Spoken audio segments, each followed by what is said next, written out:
and a very warm welcome to everyone watching this episode of Voice of Valor, where we invite extraordinary women veterans who have not only served the nation with distinction, but have chosen courage over comfort and are the role models for our future generations. I'm truly honored and absolutely delighted to welcome our guest today on the Voice of Valor.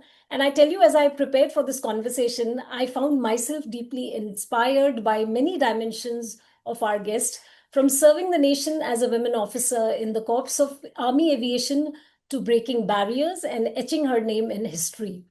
And beyond the uniform, too, she continues to be a trailblazer. So let's hear it from her directly. Welcome to the show, Major Prajakta Desai. And thank you for taking out time to join us on the Voice of Valor. Good evening, Ms. Vandana, and thank you so much for inviting me over here. The pleasure is all ours. They say that every story has a moment of inception, right? Where it all begins. I want to start you by asking you, where did the story of Major Prajakta Desai truly start? Well, to sum it up in short, I would say my journey started in a very small place. I belong to Mumbai, Maharashtra, and I come from a typical middle class Marathi family. I am born and brought up in Lalbagh, which is in the center part, the old Bombay or the old Mumbai, people say. Yeah. I have been born and brought up over there. Um, well, my parents had been very supportive throughout my life because, then it was not so conventional for women to go out and go for roles which are, there was a barrier, I would say, which wanted women to go get into a certain roles, like maybe go into medicine or engineering, etc. But my parents were, I think, ahead of their time, very much ahead. And when I expressed my desire as a child, literally a 8-year-old to 10-year-old child, I expressed my desire to become an army man because, then nobody is aware that Yeah. in the military we have women as well. So it was not sideline as a child's fantasy, first of all. They went on saying that, yes, you can be one. And I think the seeds were sown then. Because as early as possible, when a child's dreams are cherished, they're given the wings to fly. That's what my parents did very early. So it all began over there as a child who wanted to become an army man Right. and went on to continue the same journey in school, having the same dream in college also. I joined Air Wing NCC to get a little more glimpse of what military does, because when you are in NCC, it gives you a good amount of idea. You are able to interact with the serving officers, the serving personals, and also know how your life would be on the other side. So I joined NCC, Air Wing NCC, for 3 years. I got a very good opportunity to learn microlight flying and gliding, along with the various things that NCC imbibes into a cadet. Right. I would say this is like not even a first step, a pre-step, like a preschool something kind of a thing to get into military. I was also surrounded by a lot of people who were of the same passion, nurturing the same dream of getting into the forces. And I think that's how it was not my effort alone. It was a complete combined effort of my parents, my, well wishers, my friends, my teachers, professors, who kept on keeping me completely focused Right. to get into the armed forces. And I'm really thankful that my efforts, along with everyone's support, had helped me gain this. Great. And when you are truly meant to be somewhere, universe has its way of making things happen, right? And Yes, yeah, yes. preparation is something that you definitely need to put in that hard work, and everything else is, I think, Right. not in our control. So moving on, I want to know a little around the OTA, right? You joined OTA in Chennai, and I Yes, want to hear from you. yes. What was that entire experience? Because I think from the outside, for us, it looks like a lot of discipline, grit, and glory. But there's a version inside it that happens, right? That 4 a.m. in the morning when your muscles are screaming, and then there's a point when you stop surviving and you start thriving, right? So when did that happen? True. Yeah. I joined the OTA in April 2010. So Yeah. before joining the army, I was little bit into sports. So I was always with the idea that those who are good in sports will sail through or would be a niche better than the other candidates or the other cadets who come in. I started working out. I used to do a lot of gym, strength training because I had friends already in academy or serving. So they kept on giving me an idea. So I went with a preconceived notion that I am good. All things are going to go my way. But trust me, officers training academy or any academy for that matter is not a cakewalk. It's not a rosy picture. It is something, I would say, just on a very funny note, it can be something akin to hell, Yeah. because the amount of your mental, physical, and all your abilities are challenged. You cannot think of it, because as a college student, when you are with so much of passion, with so much of josh, you think you can achieve everything. But when you go there, every moment of your life, of your time over there, you are completely tested. They Right. put you into such kind of pressure molds, I would say, that actually breaks you down to zero. What one best thing I like about our military training was, they bring everybody to one datum, a zero datum. Yeah. You might be from an affluent family, you might be from a military family, or you might come from a very humble family. You all are brought down to zero datum, and from there you start training together. Yeah. You wear the same clothes, the same shoes, even. See, uniform is same, but even what you wear at night is also the same. The shoes are same, the socks are same, everything is same, because they don't want you to have any kind of an idea that you are different from someone. We are all over there as cadets, and we keep training. So when the first day I went into academy, I was a late joiner. I joined 2 weeks late. I thought I had everything in control. Mhm. I went there, I met one of my senior. I mean, they were having some kind of a ragda session, some punishment sessions. And I stood stunned over there thinking, oh my God, where have I come? Because all my friends whom I met during the SSB were looking completely different, haircut this short, literally a crew cut that we couldn't recognize each other initially. And the day I went there, and she asked me, can you do a push up? Thankfully, because I had trained myself, I said, yes, I can. She's like, try one, and I'll reward you with something. And fortunately, I could do, because I was training. I did 20. And she got so impressed, one of my seniors. She's like, look at this girl. She is so good. She did 20 push ups. And then all my course mates gave me such a bad look that because of this girl, we're going to have a tough time. But then I think the academy brings you back to Mother Earth, because after that, when you start your routine, the first day when you go, your hair are cut short, Yeah. literally short, that you look akin to boys. Hmm. And when you start training, almost 18 hours out of 24, you are occupied. Either you're training, you're running, you're doing some exercise, you're getting punished, you're studying. Either you're having your study period, or you are having some fallen over there. So literally, if your day starts at morning 6, the first parade, you are up by 4. Yeah. And then during my time, we were living in barracks with Mhm. common washrooms. Yeah. So you have to wake up early before your senior batches, finish up all your work, and then get ready. So day starts as early as 4, finishes officially by 10. But after 10 o'clock, the real, kind of a ragda begins, when you have these unofficial punishments. And people think, punishments, how they could, be so brutal and all. I think at the end of the day, they make us resilient. They make us mentally strong. That even at night, 2 a.m., something goes wrong, we should not feel that I'm pushed out of my comfort zone. This is what it demands. And I should wake up at 2, 3, or whatever time, and go for my task. I think because the main aim of Indian Army or Indian Armed Forces is to fight wars. And Yeah. nothing happens at a given time as such. Yeah. No problem will come on a specific time. So you have to be ready always. So your mental resilience is quite tested. Physically, everybody can sail through. What is the most challenging part is how you make yourself stronger mentally. And I think the academy does that beautifully to every cadet. Yeah, no, thanks for sharing that. And I think the hardest phase of your life, I think that is what builds the strongest version of you. And I think defense does that beautifully, right? So Yes, moving yes. on, tell me about that big day, right? The passing out parade. And I want to ask you this with a little more curiosity because I've actually witnessed it. My dad was posted in Chakrota and we lived in a separate family accommodation in Dehradun. And I happened to see two of the passing out parades there. And I'm sure the one in OTA would carry the similar energy, right?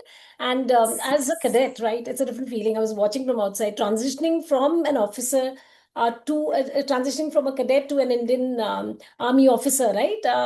Can you describe that sensory overload of that morning, that moment, right? from your lens, yeah, and your field, yeah. Sure. So, Miss Vandana, you know exactly what goes on. As I told you, academy is so brutal. Brutal may be a harsh word, but it's a tough place. And what sails through every cadet for those 11, 12 months, or even when we speak of IMA, 1.5 year, is that one day Yeah. I will be crossing the Antim Pug. Now it's called Pratham Pug, taking the first step. Earlier it was crossing the Antim Pug. That is what keeps a cadet going for 1.5 year or 1 year. That ek din, ek din I am going to cross that. Cross We that. will be officers. We will have stars on our shoulders. Right. We'll be pipped by our parents. We'll be taking the oath. I think that's what, pushes a person to such a level that you don't break in the academy and you survive. You thrive, you survive. I think rather more than that, I would say you transform. Yeah. Surviving, thriving is everywhere. You transform yourself from maybe boys to men, Yeah. from girls to women, True. stronger. I would say from boys and girls to officers, and it transforms you.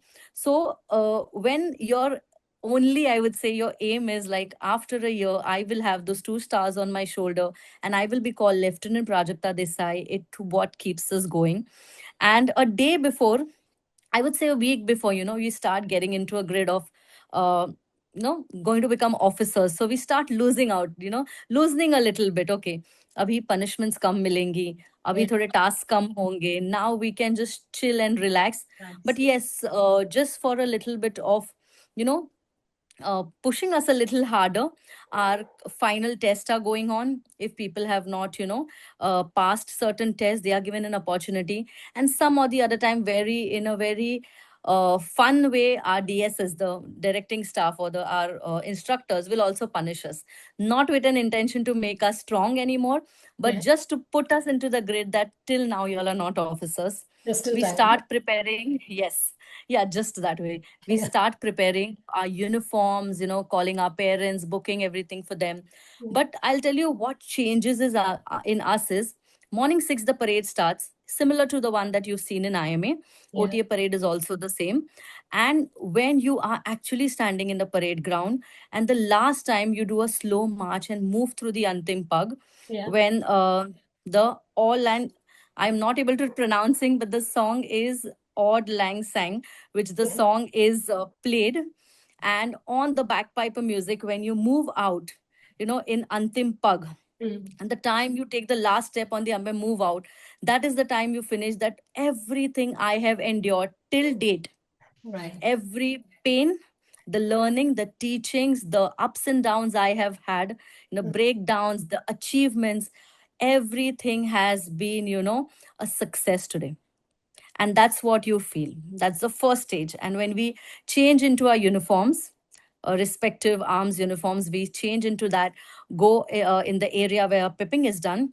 And when your parents have you pipped the stars on your shoulders, that's the time you have a sense of pride. And after that, they call you, they make you take the oath. When you say that wherever ordered by land, air, and sea, we will be committed to our goals, that's like the last one where you feel that, yes, we are officers now. Truly the officers of Indian Army, we get salutes by our juniors, by our PT Ustad, Drill Ustad, the JCOs, NCOs who've trained us. So the Right. time was there when they saw us as cadets. They have trained us from zero to become officers, and receiving the first salute from your juniors, from your subordinates, though they are your subordinates in rank, these are the ones who've molded you in what you are today.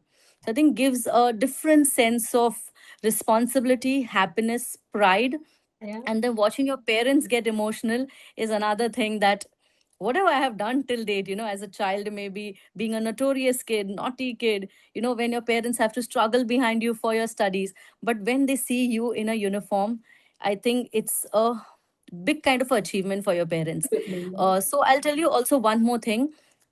During my batch, that wasn't the norm, but after a couple of courses that passed out, then they started giving a medal to the parents, which Okay. says Meri Santan uh, Desh ko Arpan, something like that. I'm not able to. It's called a Gaurav Padak, Okay. which is given to the parents. They're badged, like they put a badge It's on a them. medal. It's a It's a medal. medal. That's nice. That's nice to Yes, know. yes. Yeah. It's a medal that is given to the parents that day. Okay. Meri Santan Desh Ko Arpan, something like that. Okay. And I think that's the biggest thing, I'm sure for them आपको it must be लगता a है, moment of yes, pride. Matlab, the yes, way you are explaining it, I'm feeling the goosebumps. And for your parents, it must be such a great moment, right? I mean, absolutely. yeah, great. So I think that success is not only the cadets who passes out, the person who becomes an officer, It's a shared it's of moment. the parents. Yes, Yeah, it's a shared moment between your parents, your relatives, your, your directing staff, the DSs, your company commanders over there. But more than that, even the JCOs and NCOs who've trained you. They are right. the biggest ones. They have such a big hand in curating what we are today. And when you receive a salute for them, that day it is like, we have succeeded in life. Great. Thank you for taking us there. I mean, I can see those emotions as you were speaking, and I'm sure everybody who invested their time and energy in building, people who are safeguarding our nation. For them, it must be a great emotion as well, right? Moving on, I think it was in 2008, right, when Indian Army decided to open the Corps of Army Aviation to women officers, and Yes. I think you were from the first batch, right, who walked through that No, no. door. We were from the pioneer batches. Fine. So they started from September 2008 or Okay. March 2008. Okay. Yeah. So Right. 5 courses before me. All right. And that time they started this exclusively for women All as right. air traffic controllers, not as pilots, then air traffic controllers. So Right. I was from the fifth batch. That means I was the seventh one. Earlier batches had two lady officers, earlier courses, and later on they had one lady officer per course. Okay. So I was the seventh one. We were the initial pioneers Right. who, got our first postings to aviation squadrons who never had a air traffic controller per se. Of course, they had pilots looking after air traffic controlling after doing the course, but these were the exclusive air traffic controllers, Right. which Indian Army Aviation got. Right. And you were the first women UAV observer pilot, right? Yes, yes. Can you share that experience? What was it like, being first? Like there are no templates and no seniors to look up to, and all eyes on you, right? So if you can just share your experience around that, being the first. Yes, of course. So I'll talk about both because most of my journey of 10 years, I've been an air traffic controller. I And had the privilege also of to being. our audience, if you can tell them what a UAV pilot means, right? Sure, So yeah, sure. that will be great. Yeah. Yeah. And first, I'll speak about air traffic controlling. So, as you said, it was 5 batches before me. That's like 2.5 years before me. They started inducting lady officers as air traffic controllers. And initially, the first 10, 12 of us, because we were going to be posted to the new squadrons as ATC officers, the onus lied on us to bring exact what norms are being followed by civil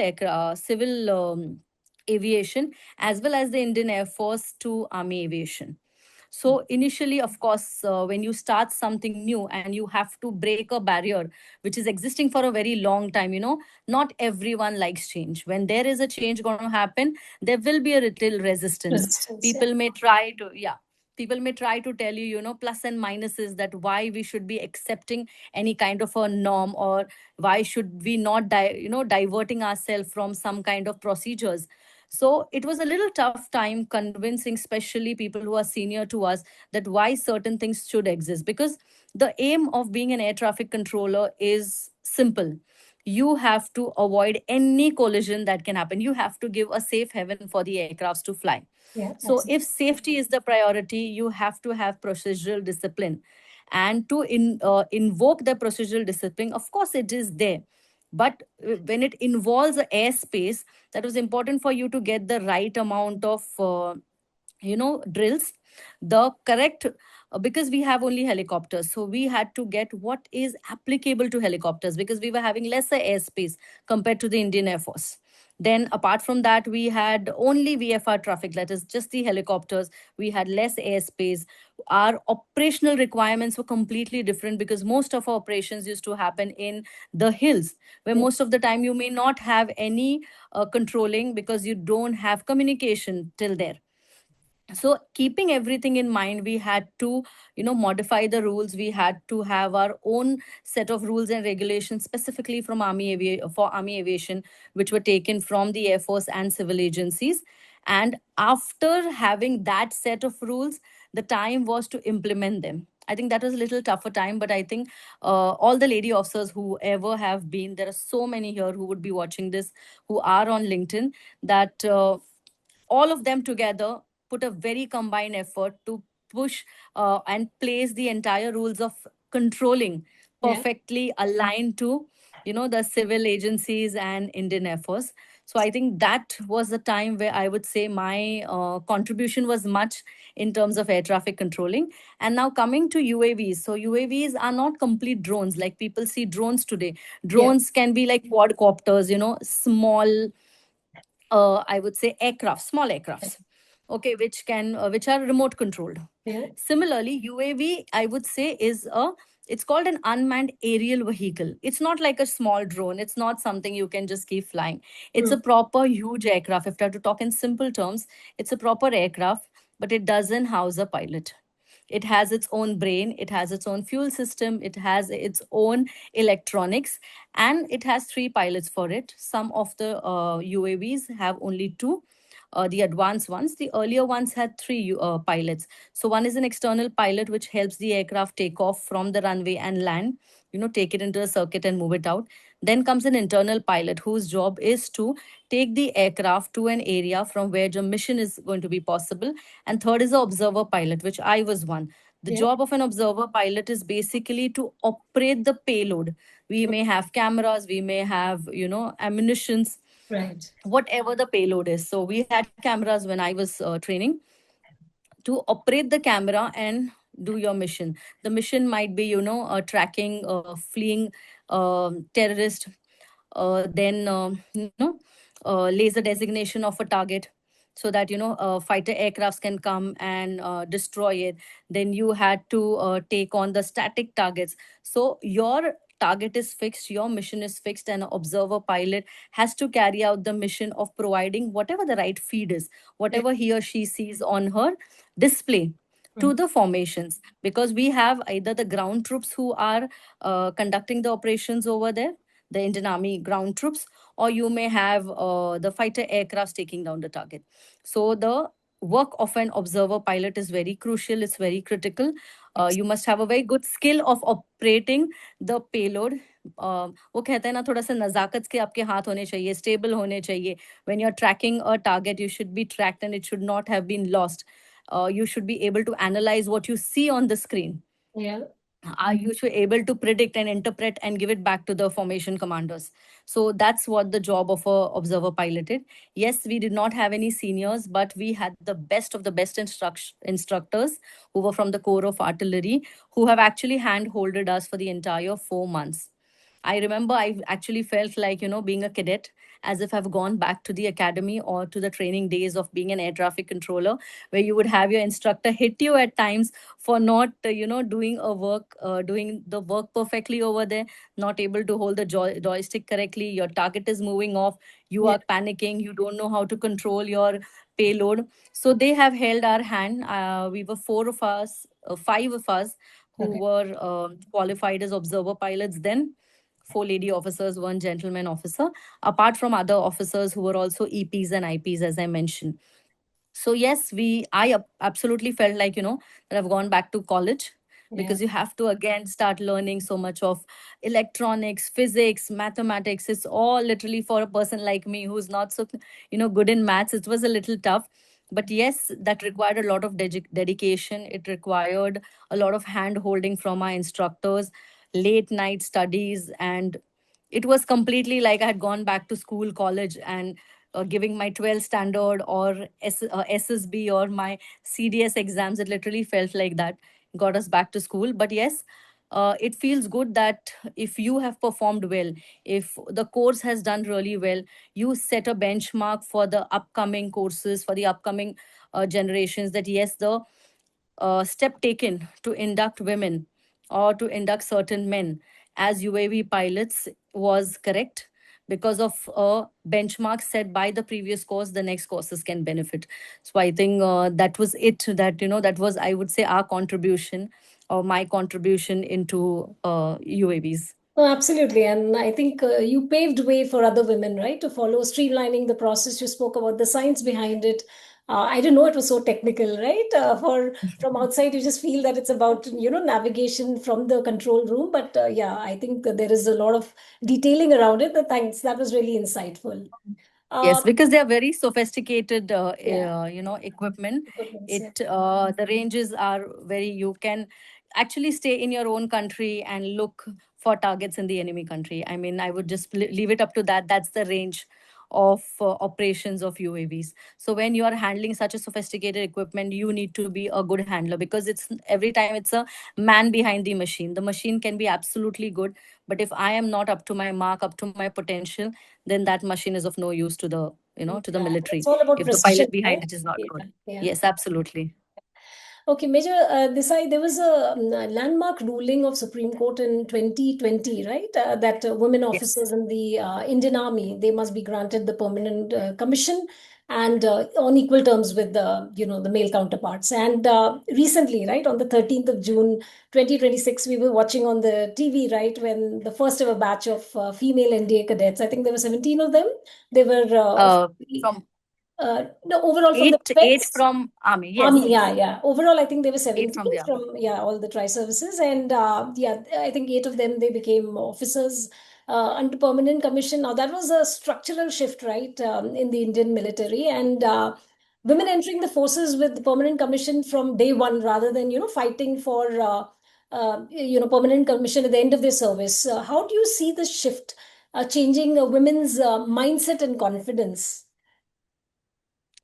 So women entered in Indian Army. I will talk about Indian Army first. Yeah, Other than Army Medical Corps. So other than becoming yeah, doctors, they doctors. came into other arms in 1992. And in 2020, so almost I think 28 years later, was a ruling which came out after such a long fight in the Supreme Court, that women should also be granted permanent commission.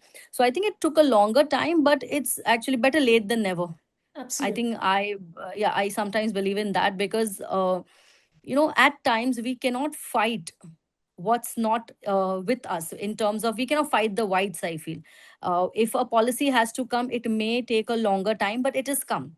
So I think first and foremost, we all should be happy about that, because when I joined in 2010, we just had one option. If I have to go in Indian Army, I have to only opt for OTA in my CDS form, whereas the male counterparts could go for INA, would go for IMA, Air Force Academy. They had a lot of options.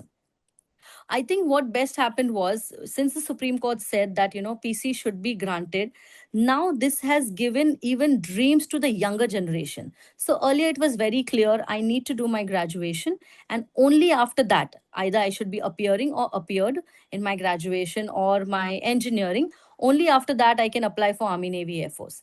Now the girls who are as young as 16 are also dreaming, and their dreams are getting fulfilled very early. Yeah. So when you are a SS officer, I am a short service commission officer. Earlier, women did not even have an opportunity to apply. Yeah. Earlier, the short service male officers had an opportunity to apply for permanent commission at the 10th year of their service, whereas we did not. We Yeah. just had an option to apply for an extension, take an extension, serve for 14. That was it. But I think the entire credit goes to the senior lot, the senior batches from WS1 to 3. I think the senior most ma'am who was fighting the case was WS3, if I'm not wrong. And it were their efforts, their consistent efforts for 10 long years. I think more than that, maybe more than 10 years, that brought us this. So I think it's really good, because girls are trying at a very early age. Second, they would be physically much more crewed up, much more better than the others coming. Because see, earlier, if people should understand this part, that when we talk about the earlier batches, those were the batches who might have even fought against their parents and have come in the army. Yeah. Imagine somebody who's at the age of 20 at 1992. So that lady literally fought her way through and came here. So then, as I said, it was not so conventional for women to go in pursuit of such kind of careers. Yeah. So when somebody was not, uh, how would I put it forward?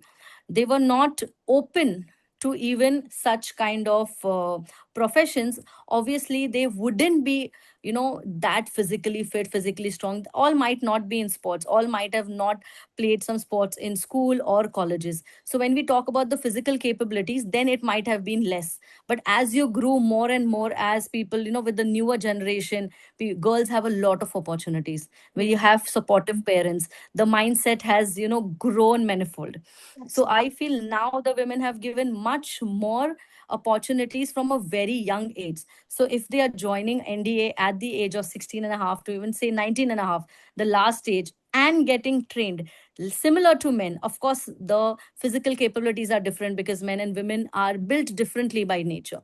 But they would be 100 times better than at least me when I would have joined my academy at the age of 21 or 22.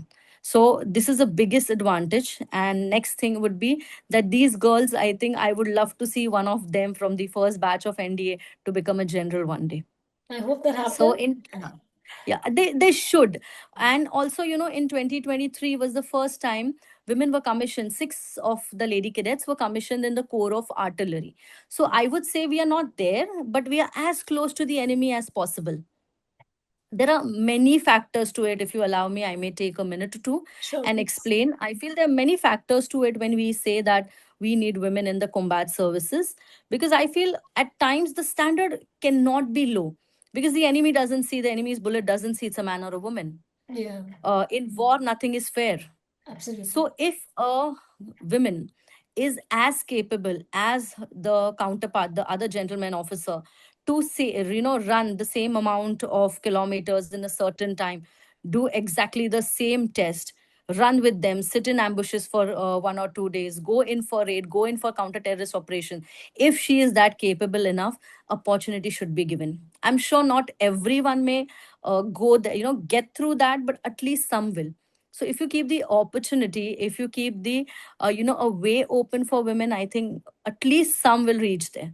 Now we've come as close to the artillery. There are two, three branches like the arms more in the army, the infantry, mechanized, and armored, who are yet to have the women in the in the para forces or paras also in the fighting forces. I think till where they are there, these girls have a lot on their shoulders. They have a very big responsibility because they are going to be the trailblazers. The standards they set, the level they maintain for themselves, will be a parameter whether women should continue in the fighting forces or not.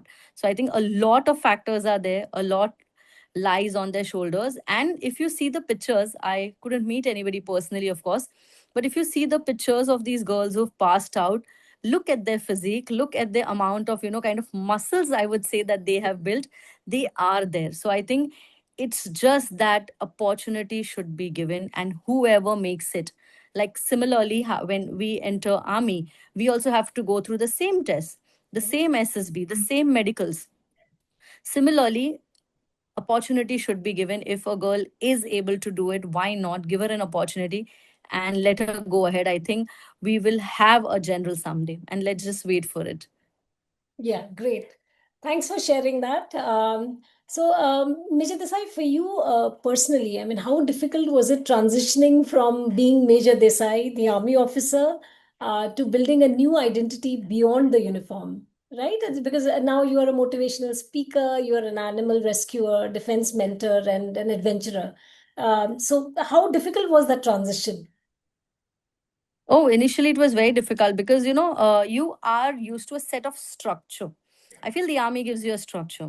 You have a aim every day, specifically when you are in a profession like air traffic controlling. Every day you sit on your desk. Every day you are doing what you would do in a peacetime as well as in a wartime.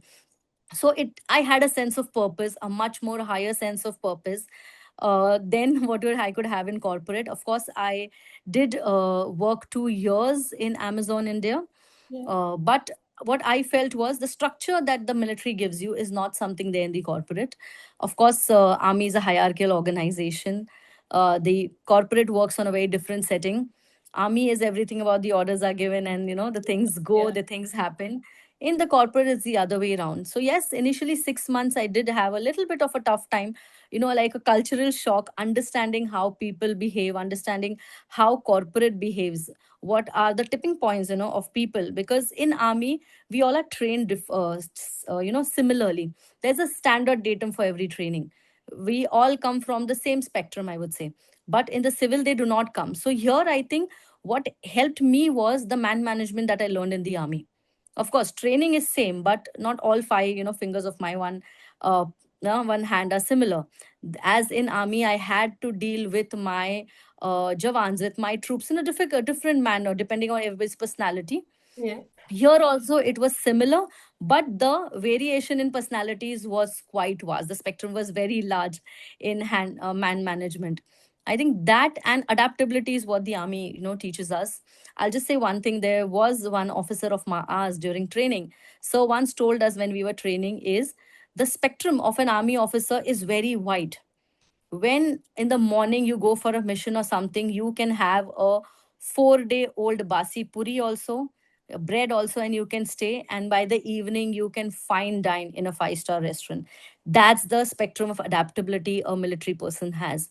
And that's what everybody has to imbibe when we are in the military. I think that's what helped me out also, that you should be adaptable wherever you go. In Rome, do as the Romans do. It's similar to that, but it does take time. It took me 6 months. And yes, these two things, adaptability and man management, how you handle people in most of the pressure situation and worst of the worst condition, that helped me to handle all my teams while I was in Amazon.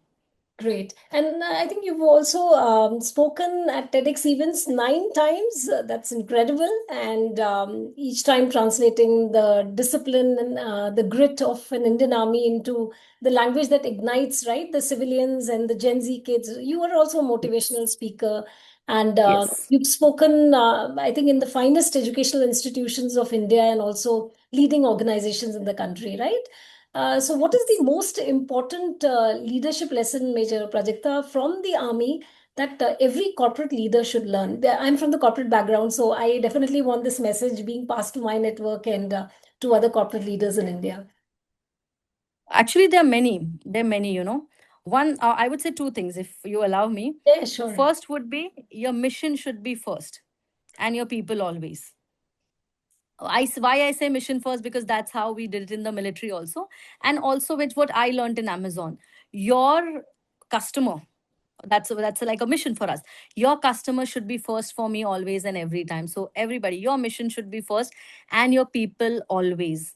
This is what I feel was not that close knit in the corporate than it is in the military. My people, my team, my managers, my junior managers will be mine always. I mean, they will be the people whom I will look after. I will stand for them. I think that's one lesson. And second thing is empowering. If I do not empower, if I keep on micromanaging and keep looking into the nitty gritties, what my managers or my team members, my associates are doing, then nothing is going to go forward. I need to empower them. And while I'm empowering, I should also see if they have the resources to do their work. Because most of the time, what leaders make a mistake is, I will not micromanage. I will empower them, but I, as a leader, do not know what are their limitations and what are the resources that they need to fulfill a job. I think if that sets in, every team, I would not say only about a leader, the leader's team will work well, very effectively, and in turn, the company will be in profit. That's what I always believe. And that's what I've tried doing in Right. Amazon as well, empowering my managers. I had 3 managers. I said, this is what you need to do. And these are the resources. Wherever you are having a difficulty, please fall back. Yeah. I No, think these are the empowered two teams can lessons. do wonders, and customer centricity is Absolutely. always the key in Yes, any absolutely. project. Organization, though we have orders that come from the formation, then it goes down till the last man. Right. But at the end of the day, when operations begin, when people go on war, the person at the end, the one who has a weapon and the bayonet in his hand, is at the full liberty to execute the mission in his or own way. So that's what I was trying to bring it to my last statement when I said that, not leaving everything, empowering your team so that they can take your decisions. Because most of the time, in spite of me being a leader, there's much more that I can learn from my team, from my subordinates, and even from the beginners that I have. So that's what I wanted to bring out when I said that, what skills of the military that Yeah. can be taken into our corporate world. And when I have interacted, now I worked in Amazon for around 2 years, 2 years, 2 months. And post that, since then, I'm a corporate trainer and keynote speaker. So wherever I've spoken in corporate, this has been a main thing which I've focused on, that you need to empower. And while empowering, you must see whether they have the resources to complete their job. Then your Great. KRAs are met. Absolutely. And do you have any other specialized topics that you pick up? No, I just wanted to know because, there are people who will be watching you. So in case, you want to share something regarding, what is it that you offer as a part of your training? This is a great platform for you to share, right? Sure. So basically, the training that I take is completely built on military leadership that can be transformed into your corporate world. So anything and everything that comes under the umbrella can be picked up. So recently, I had taken a full day session for a company where we spoke about ownership and discipline. A simple thing as small as discipline, when we just say it's a very minuscule word at times. We have been learning it from school and colleges. But what importance does it have in a corporate setting? Taking your company actually takes a company from 0 to 100 if you have discipline, in spite of having a dynamic profession also. Some professions are really dynamic. When you do not have the 100% inputs, when you do not have a certain set of timelines, your deadlines are wavering. In that kind of a setting also, when people say that discipline may not work in my kind of an organization, but discipline works in each and every organization. I mean, what can be more dynamic and volatile than a war? If discipline is there as a core belief and a core ethos in the Indian military, it can be everywhere. So that's what I try to teach all the organizations whom I have done my training till now, that whatever military leadership traits are there, that can be incorporated in the corporate. And depending upon the requirement of the company, I curate the talks and the sessions. Right. And I believe that veterans, they can add, a lot of value to the corporate India, right? Besides the training part of it, as a part of the support functions and even leadership in that sense, right? So there's a lot Yes, yes. that corporate India can learn from the defense. Though it's a hierarchical organization, though we have orders that come from the formation, then it goes down to the last man. Right. But at the end of the day, when operations begin, when people go on war, the person at the end, the one who has a weapon and the bayonet in his hand, is at the full liberty to execute the mission in his or own way. So that's what I was trying to bring it to my last statement when I said that, not leaving everything, empowering your team so that they can take your decisions. Because most of the time, in spite of me being a leader, there's much more that I can learn from my team, from my subordinates, and even from the beginners that I have. So that's what I wanted to bring out when I said that, what skills of the military that can be taken into our corporate world. And when I have interacted, now I worked in Amazon for around 2 years, 2 years, 2 months. And post that, since then, I'm a corporate trainer and keynote speaker. So wherever I've spoken in corporate, this has been a main thing which I've focused on, that you need to empower. And while empowering, you must see whether they have the resources to complete their job. Then your KRAs are met. Absolutely. And do you have any other specialized topics that you pick up? No, I just wanted to know because, there are people who will be watching you. So in case, you want to share something regarding, what is it that you offer as a part of your training? This is a great platform for you to share, right? Sure. So basically, the training that I take is completely built on military leadership that can be transformed into your corporate world. So anything and everything that comes under the umbrella can be picked up. So recently, I had taken a full day session for a company where we spoke about ownership and discipline. A simple thing as small as discipline, when we just say it's a very minuscule word at times. We have been learning it from school and colleges. But what importance does it have in a corporate setting? Taking your company actually takes a company from 0 to 100 if you have discipline, in spite of having a dynamic profession also. Some professions are really dynamic. When you do not have the 100% inputs, when you do not have a certain set of timelines, your deadlines are wavering. In that kind of a setting also, when people say that discipline may not work in my kind of an organization, but discipline works in each and every organization. I mean, what can be more dynamic and volatile than a war? If discipline is there as a core belief and a core ethos in the Indian military, it can be everywhere. So that's what I try to teach all the organizations whom I have done my training till now, that whatever military leadership traits are there that can be incorporated in the corporate, and depending upon the requirement of the company, I curate the talks and the sessions.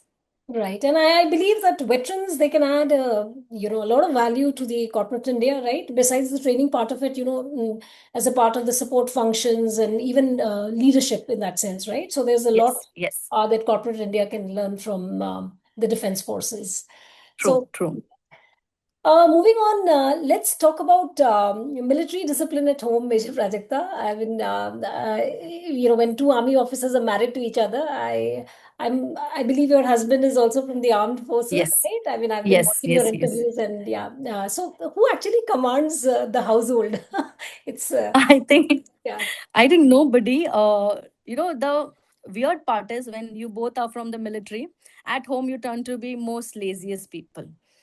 It's not what it's seen outside. I might be the most disciplined person, a commanding person while I'm in the unit, while I'm around. But when I am home, I'm completely that Prajakta whom this person has met around 16, 17 years ago. So I think at the home front, nothing changes. But I think what we start valuing more is time. Because when you are in the same profession, specifically something like the Indian Armed Forces, you yeah, are not together with each other 24/7. So we make the best of the time that we have. When we were serving, we hardly had a posting together, just 1 year of the entire 10 years that we were together. So whenever we met twice or thrice a year, a week, or maybe maximum for a month. We made the best of our time. I think that's what every person, every military person would tell you. The ladies also would tell you who are married to army officers, that we learn to make the best of our time, whatever is available in hand.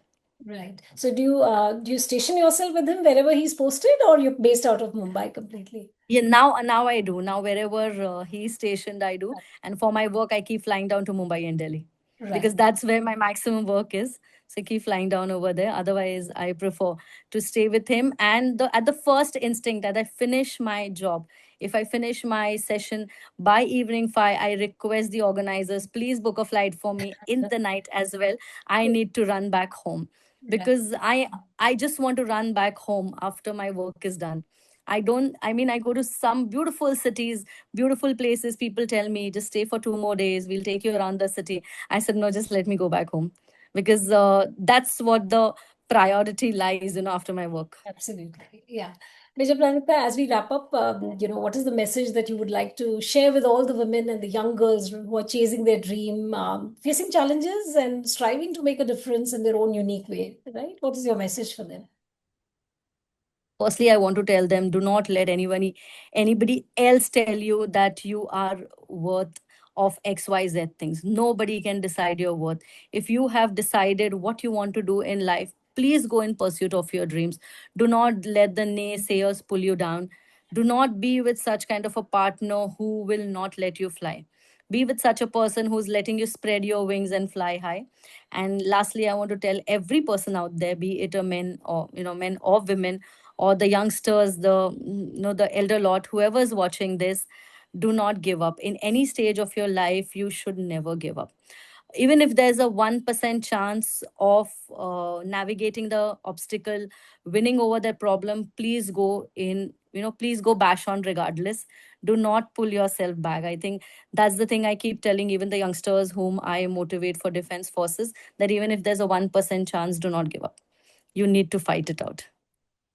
Thank you so much, Major Prajakta Desai. It was truly an honor to have you here and to learn from your experiences and to share your journey with our audience. So, wishing you all the best and hope to see you someday soon. Thank you so much, ma'am. Thank you. Thank you. Thank you so much. Bye bye. Bye, ma'am. Bye.